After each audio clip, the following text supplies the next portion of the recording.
앞으로 내란죄 형사재판에 아주 큰 쟁점이 될 수밖에 없어 보입니다. 같이 보시죠. 법원 결정문에 이렇게 나와 있어요. 그 밖의 사정에 의하더라도 구속 취소 사유가 인정되느냐. 그러니까 앞서 보셨던 그 시간을 날로 보느냐 시간으로 보느냐 그 부분 있잖아요. 그게 민주당에서 주장하는 것처럼 검찰이 주장하는 것처럼 봐주더라도 대통령은 구속 취소됨이 마땅하다는 겁니다. 왜 그런가 보시겠습니다. 대통령 측은 공수처법상 수사 범위에 내란죄는 포함되어 있지 않다라고 얘기했죠. 여기에 대해서 다음이요.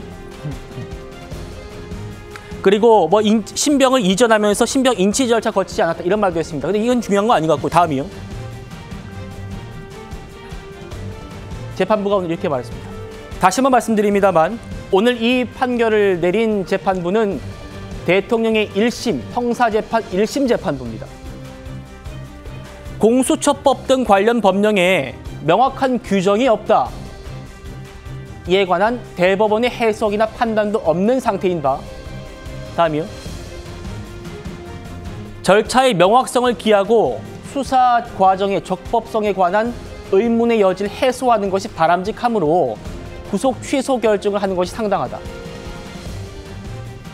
그러니까 앞서 보셨던 뭐 시간이 날이니 검찰이 뭐 구속 기간 만료 이후에 기소를 한 게 문제니 이거 다 차치하고라도 대통령은 석방돼야 한다. 왜냐하면 보신 대로 절차가 명확하지 않고 수사 과정의 적법성이 지금 해소되지 않았기 때문에 대통령은 석방돼야 한다는 겁니다. 자, 박 대변인님. 예. 이 부분이 지금 그동안 우리가 지금 2달, 3달 동안 이어왔던 공수처의 수사권, 내란죄 수사권 부분인데 이걸 지금 재판부가 대통령 측 주장 받아들인 겁니다.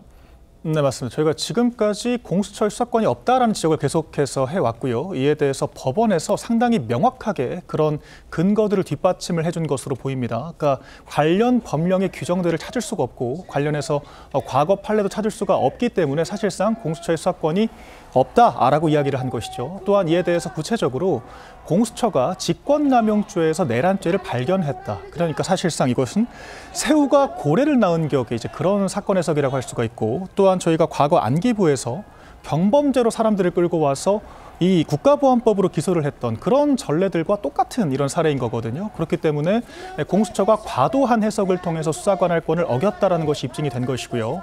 또한 그렇다라고 하면 공수처가 지금까지 진행해왔던 수사 일체가 원천 무효화가 되는 것입니다. 그렇기 때문에 재판부가 추후 재판에서 문제가 될 수 있기 때문에 첫 단추부터 잘못됐기 때문에 지금부터 바로잡아야 한다라는 입장을 분명히 밝힌 것이고요. 이에 대해서 구속 취소는 당연한 것이고 검찰도 대통령 내란죄에 대한 수사권이 없기 때문에 경찰로 사건을 이첩해서 검찰이 수사하는 절차를, 검찰이 기소하는 절차를 다시 밟아야 하는 수준의 지금 큰 과실이 아닌가라는 생각이 듭니다. 네, 공수처가 입장을 냈습니다.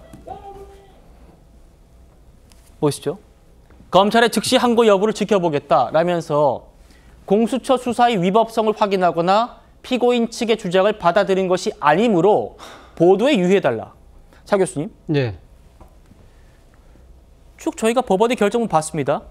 최소한 공수처의 내란죄 수사권에 문제를 제기한 걸로는 충분히 해석 가능할 것 같은데 공수처는 지금 저희랑 좀 반대 해석하고 있는 것 같아요. 어떻게 보십니까? 일단 뭐 공수처 입장에서는 사실 이 자신들이 주도했던 수사가 지금 재판부에 의해서 사실상 이 거부당한 그런 상황이잖아요. 그렇다고 하면 본인들 입장에서 상당히 곤혹스러울 수밖에 없는 상황이고요. 그래서 지금 뭐 본인들이 이야기하는 대로 공수처의 수사의 위법성을 확인하거나 피고인 측 주장을 받아들이지 않았다고 이야기를 하지만 뭐 이제 제3자가 봤을 때도 공수처의 저런 논리 자체가 크게 설득력이 없다는 생각이 듭니다. 그런데 단지 지금 공수처 입장에서는 지금 검찰의 즉시 항고 여부를 지켜볼 예정이라고 하니까 본인들 입장에서는 아마 검찰이 항고를 하게 되면 또 그러니까 이제 고법으로 올라가니까 그 판단까지 보고 난 뒤에 자신들의 입장을 아마 다시 정할 가능성이 높지 않나 하는 생각이 듭니다. 일단 네.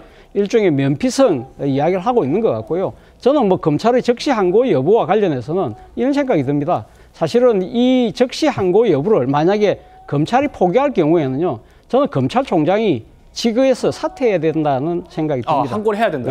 아니, 만약에 항고를 하지 않고 물러날 경우에, 예? 왜냐하면 본인이 사실은 딴 사람도 아니고 현직 대통령에 대한 구속영장 그리고 구속 기소를 총지휘한 사람이 사실 검찰총장이잖아요. 그렇다고 한다면 만약에 공소 제기도 하지 않고 법원의 결정을 수용할 경우에는 자신이 잘못을 사실상 인정하는 꼴이 되기 때문에 거기에 대한 책임을 져야 된다는 것이고, 그렇지 않고 그러면 자신이 직을 그대로 갖고 가려고 하면 일단 항고를 통해서 이 고등법원의 또 이 판단을 받아본 뒤에 그때 가서 직을 이거 뭐랄까요, 진퇴 여부를 결정해야 되지 않을까 하는 생각이 듭니다. 예. 저는 심우정 검찰총장이 아니고 네. 오동훈 공수처장이 지금 당장 사표를 내야 되는 것 아니겠습니까? 그리고 이 결정에 대해서 검찰은 오동훈 그 지금 공수처장에 대해서 즉각 불법 체포 구속죄로 지금 인지 수사를 나서야 된다고 봅니다. 지금 결국은 뭐라고 합니까? 심우정 검찰 그 법무부 같은 경우에도 지금 검찰의 결정을 지금 기다리고 있고, 지금 오동훈 검찰총장 같은 경우에도 검찰의 결정을 기다린다라고 하면서 나는 책임이 없다라는 식으로 지금 얘기를 하고 있지 않습니까? 모든 책임을 지금 서울중앙지방법원, 검찰청 그리고 심우정 검찰총장한테 법무부나 지금 그 공수처 같은 경우에는 책임을 떠넘기면서 그 결과를 지켜보겠다라고 하는데, 그런 얘기할 수 있는 염치가 있습니까? 직접적인 수사를 해서 체포 구속까지 했던 오동훈 공수처장은 즉각 사퇴하고 바로 중앙지방검찰청에 내일 출두해서 조사를 받는 것이 저는 맞다고 봅니다.